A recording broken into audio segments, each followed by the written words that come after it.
Sipas një raporti të Daily Mail, shqiptarët kryesojnë listën e të huajve të burgosur në Angli dhe Wales, me rreth 1 në 36 burra shqiptar që jetojnë atje të ndodhur pas hekurave.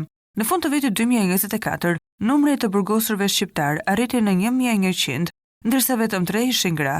Kjo rritje e ndjeshme, shtatëfishme e lartë se 15 vite më parë, lidhet pjesërisht me valën e emigracionit të palishëm, përfshirë 12.685 shqiptar që kaluan kanalin me varka të vogla në vitin 2022. Bandat shqiptare dominojnë tregtinë britanike të drogës, duke bashkëpunuar me kartelet kolumbiane për të shpërndar kokainë të lirë.